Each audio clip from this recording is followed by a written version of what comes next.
un Cameroun dans lequel il faille toujours faire une alchimie forte entre l'expérience des anciens et l'expertise des jeunes générations. Je le dis avec force afin que nul n'en ignore.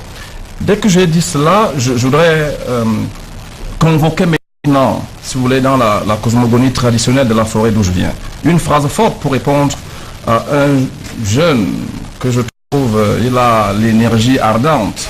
Je voudrais dire à ce jeune-là, sur ce plateau, que dans la forêt d'où je viens, il y a un proverbe bantou qui est clair. Si dans l'espace public vous rencontrez un jeune qui s'empresse de prendre l'ongbette.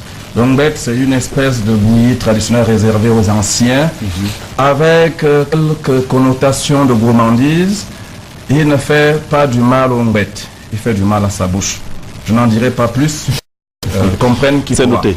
Et maintenant, j'en arrive. Se bâtissent question de dosage quand même. Aucun pays ne se bâtit sans, ne me faites pas dire ça, aucun pays ne se bâtit sans des hommes d'expérience. Mais les hommes d'expérience sont ceux-là qui ont porté du fruit. Non leur longévité, mais par leur efficacité. Du coup, dans la cosmogonie Bassa, moi je suis Bassa, dans le Mbok, il y a donc une distinction entre Mbok le col et Mbok en Corenton. Et il y a un dicton justement de chez moi qui dit que un vieux qui tue les jeunes est un mauvais vieux, il faut le tuer. C'est pour ça qu'il y a les bons bonbons et les mauvais bonbons. On préserve les bonbons de l'école. Du coup, c'est un bonbon qui intimiderait les jeunes avec des allusions aux bêtes qui feraient du mal à leur vie. Dans la cosmogonie Bassa, il faut les tuer. Et quand vous évoquez la situation de l'Assemblée nationale, c'est ça le problème. Je pense que le marasme que connaissent ou que traversent depuis très longtemps les jeunes au Cameroun est aussi pour beaucoup tributaire de l'excès de respect à l'endroit des aînés, qui nous font profondément du mal. C'est de ça qu'il est question. Vous avez des vieux qui se comportent comme des Camerounais en transit. Tout à l'heure, on parlait du sucre. Vous allez dire, je reviens du sucre. Mais allez savoir qui est à la tête du sucre. Allez quitter le sucre, allez à l'Assemblée, vous y êtes allé, allez dans les partis politiques. Et là, je ne parle pas d'un seul parti politique, soit dit en passant. On parle de ces gens qui spolient un État. Mais on parle de la patrie. Vous me parlez de marche patriotique. Et on va dire pourquoi les gens n'ont pas adhéré et tout le reste. Quelle est cette patrie qui ne profite qu'à un, que certains vieux détruisent? Quand des gens spolient un État, détruisent un État sans se soucier un seul instant de ce que leurs enfants seront, de ce que les enfants de leurs enfants seront. Vous me dites de respecter ces vieux, vous me demandez de respecter celui qui me tue. Vous me demandez de respecter celui qui détruit mon avenir. Vous parlez de l'Assemblée, oui, on pourrait s'attarder sur le bureau. En réalité, un président d'Assemblée ou de Parlement, c'est un primus inter pares. À la vérité, qu'est-ce qu'il a à faire comme attribution spécifique, si ce n'est de recevoir le serment du président et de désigner et de saisir le Conseil constitutionnel. Tout le reste, il coordonne le travail parlementaire.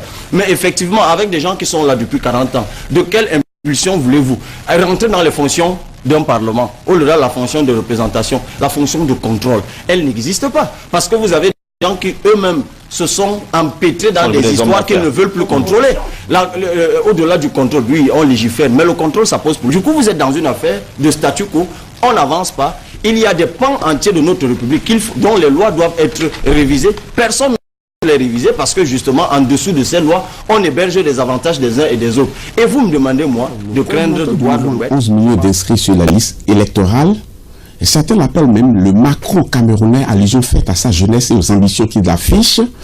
Monsieur Cabral Libi est notre invité. Merci d'avoir accepté notre invitation. Merci à vous, M. Babilas.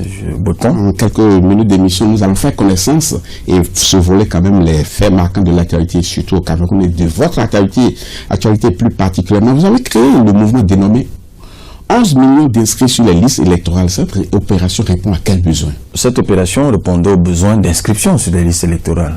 Nous partions du constat que, à un peu plus d'un an, d'une année électorale cruciale au Cameroun, puisqu'il faut rappeler qu'en 2018, il y aura 4 scrutins, en théorie, la présidentielle, les 2 législatives, c'est-à-dire les sénatoriales, les députations, puis les élections municipales.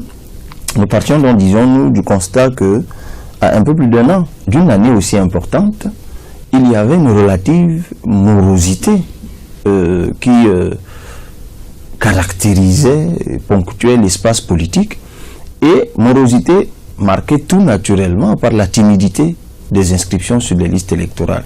La refonte de ces listes électorales a été lancée en 2012 et en décembre 2016, Elections Cameroun, qui est l'organisme indépendant qui s'occupe des questions électorales au Cameroun, annonçait qu'on était un peu moins de 6,5 millions de Camerounais inscrits sur les listes électorales. Alors, la question qu'il faut se poser, c'est qu'est-ce que ça représente en termes de proportion par rapport au nombre normal de Camerounais en âge de voter. Et nous sommes également partis des chiffres publiés par l'Institut national de la statistique à la même période, qui nous disait que le nombre de Camerounais en âge de voter, c'est-à-dire ayant 20 ans révolus, parce que la majorité électorale au Cameroun, c'est 20 ans, que le nombre de Camerounais en âge de voter se situait entre 13 et 14 millions.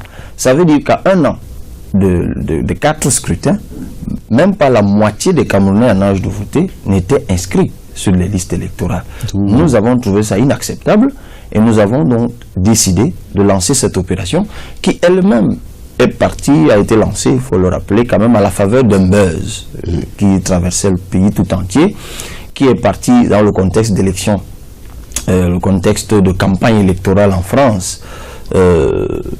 Le buzz faisait donc état de ma candidature à l'élection présidentielle de 2018. C'est parti de ce que, intervenant dans un média local, j'avais annoncé mon entrée en politique en 2018. Vous étiez sérieux ou bien vous avez juste jeté une boutade? D'abord, il faut bien prendre connaissance de ce que j'avais dit. Et vous comprendrez que ce n'était pas une boutade. J'avais annoncé que j'entrais en politique en 2018 et que je serais porteur d'un projet de société. Cela n'a rien à voir, en fait. Moi, je ne pense pas qu'on blague avec ce genre de choses. Et ça a percuté dans l'entendement de bon nombre de mes compatriotes que c'était une déclaration de candidature. C'est ainsi que le mouvement a pris corps. Et des appels incessants fusant de toutes parts, d'ici et d'ailleurs, m'appelant à rester dans cette position, m'appelant à être candidat, me parvenaient. J'ai appelé ça appel authentique du peuple camerounais adressé à ma personne. Et bien, je leur ai dit, d'accord, on peut en parler le moment venu. Mais avant, si vous voulez absolument que je sois candidat à l'élection présidentielle, ce qui m'honore, et ça me permet de mesurer la sympathie aujourd'hui dont je peux jouir de la part de mes compatriotes, et j'en ai donc profité pour leur dire, réglons le préalable indispensable. Et le préalable, selon vous, c'est l'inscription massive sur les listes électorales. Quand on interroge dans l'histoire, la désaffection qu'on constate aujourd'hui des Camerounais vis-à-vis de la chose politique, ça ne date pas d'aujourd'hui. Depuis longtemps, on constate que les gens ne s'y intéressent plus. Est-ce que vous avez compris quand même les raisons profondes qui sous-tendent cette réflexion-là, cette désaffection-là? Bien sûr que je le comprends. Oui. Et aujourd'hui que je suis sur le terrain, au moment où nous passons cette interview, j'ai déjà visité 8 des 10 régions du Cameroun. Je le mesure davantage, je le comprends davantage. Je comprends davantage les raisons de cette désaffection. Globalement, les Camerounais vous disent que ça ne sert à rien de s'inscrire sur les listes électorales. Parce qu'ils auront beau voter contre un tel ou un tel autre, les résultats qui sortiront in fine seront contraires à la volonté populaire. Donc ils estiment ce qui n'est pas faux. Les jeux, ils estiment, et à raison, eu égard à un certain nombre d'indicateurs, que les jeux sont faits d'avance. La situation donc pour beaucoup est devenue insurmontable et ils pensent que quand ils s'inscrivent sur les listes électorales, c'est une façon pour eux de cautionner une situation qu'ils n'acceptent pas. Donc ils préfèrent rester indifférents. Sauf que, en le faisant, ça arrange justement l'ordre gouvernant en place. Ça les arrange. Moins il y a d'inscrits, mieux leur perpétuité est sécurisée. Je dis donc à mes compatriotes que non, la situation n'est pas aussi insurmontable que ça. Parce qu'il y a d'autres exemples en Afrique qui démontrent ma thèse. Mais certaines personnes qui prennent le contre-pied de ce que vous dites disent, mais il ne suffit pas de s'inscrire sur les listes électorales parce que le vrai problème, c'est la crédibilité et la transparence dans les élections. Si on s'inscrit massivement et après le résultat ne reflète pas les votes, alors le problème demeure. Pourquoi vous avez choisi le plus simple et le plus facile? Parce que le plus simple, c'est de faire ce que vous êtes en train de faire, mais le plus complexe, c'est d'assurer la transparence des élections. Pourquoi vous ne commencez pas par là? Le plus difficile, c'est de provoquer le changement de comportement. À partir du moment où je vous explique que les Camerounais, dans leur grande majorité, se montrent indifférents, quel est le discours qu'il faut leur tenir? Qu'est-ce qu'il faut faire? Quel est le tour de magie en réalité qu'il faut opérer aujourd'hui pour que le comportement d'indifférence se transforme en comportement d'engagement? Si vous me dites que cette perspective-là est facile, j'ai envie de dire que c'est vous qui tenez le propos facile. Parce que moi, quand je vais sur le terrain, je passe des heures à discuter jusqu'à assèchement de salive avec des compatriotes. Quand je réussis à en convaincre un, je suis épuisé, mais reboosté, parce que je viens de réussir l'impossible. Ça, c'est le plus difficile. Vous êtes d'accord que le problème de transparence, de crédibilité se pose? Bien sûr que le problème se pose. C'est une vérité de la palisse. Oui. Et d'ailleurs, les ressorts de ce problème ne sont, avant d'arriver sur le terrain électoral matériel proprement dit, ça commence par la loi, les règles du jeu. Lorsque les règles du jeu ne sont pas égalitaires, ne sont pas équitables, effectivement, le jeu part faussé. Mais il faut affronter l'histoire des peuples. C'est l'histoire du combat.